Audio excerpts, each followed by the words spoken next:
in Knox County, Indiana. More specifically, we are going to Vincennes for the Military Museum Living History event. We did this last year and we had a blast, so we're on our way one more time. Let's do it again this year.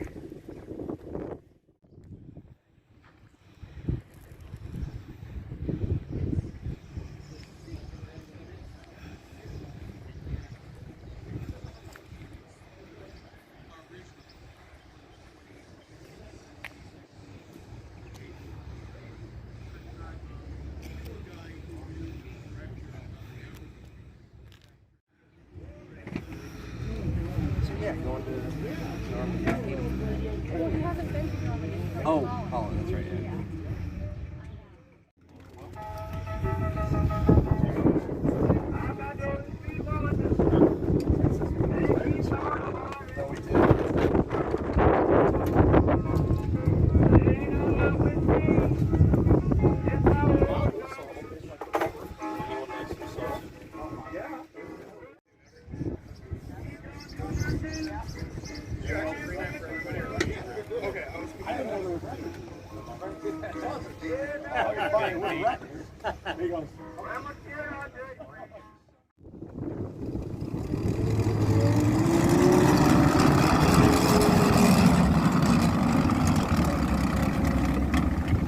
Vehicle here is actually what's known as a Bren gun carrier. It's a British design that comes from the 1930s.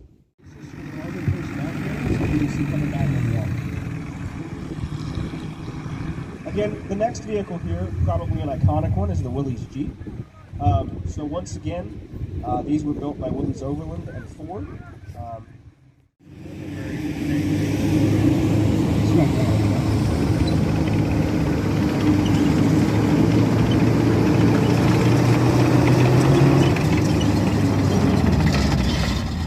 What's known as the M5 Stewart. So the Stewart tank has its...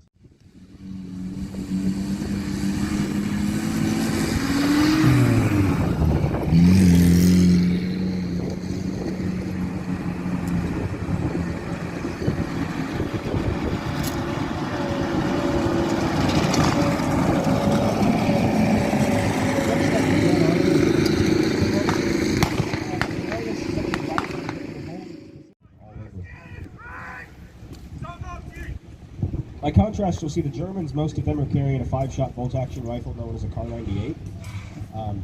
These were Mauser designs going back to 1998. But both sides are carrying bolt-action rifles. And currently, we don't have submachine guns. So you can see some submachine guns. The Russian side would be the PSH with a PPA 73. On the German side, it would be the MP40. And again, all of these weapons you can see up close after the battle.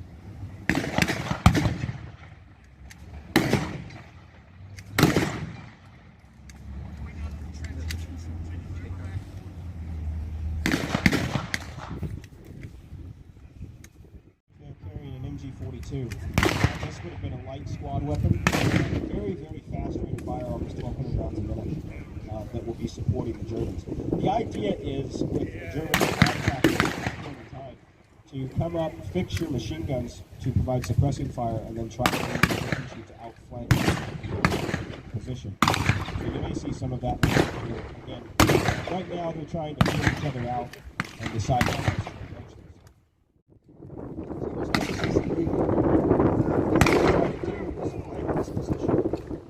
The best way to do that is, in layman's terms, what we call leapfrogging. A basic fire will probably be the MG42, and then you'll have two independent squads on either side.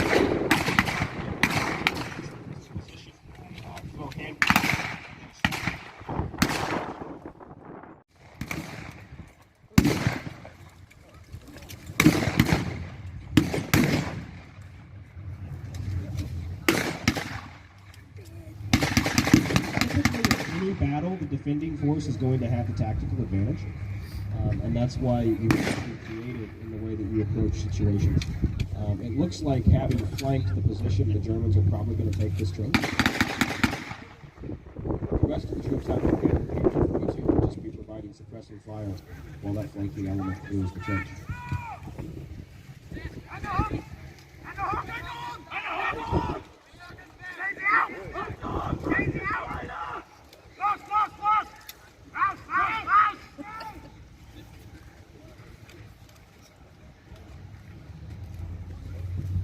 can see now that the Germans are taking Russian prisoners. This was common, but a lot of times the Russians were not treated as well as the American and British prisoners.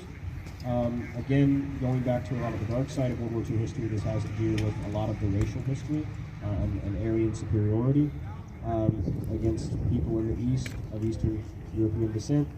But also it just has to do with the nature of warfare in the East. So the Russians were very brutal in the way that they fought. It's just sides. Both the Germans being brutal to the Russians and the Russians being brutal to the Germans. It's not, I don't want to say it's not clear who started that, because to some degree it is, but I guess the point is to say that they fed off of themselves. So the more brutal the Germans were, the more brutal the Russians were in response, and the war in the East became a very brutal war. For most of the Germans, by the mid part of the war, being posted to the Eastern Front was considered a death sentence. Because just both the harshness of warfare, and again, if you were captured and did surrender, you probably weren't going to be treated very well. All right, stop moving! Shut up!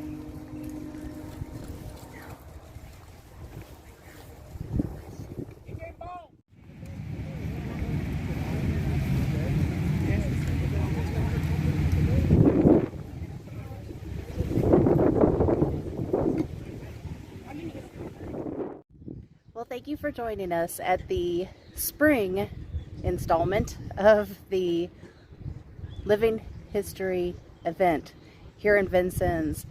It's smaller than the one in the fall, and we'll be back for that, of course, but it's still really super fun. And I wanted to end with one of my favorite things here, and that is part of the USS Indianapolis ship that was moved here from San Francisco.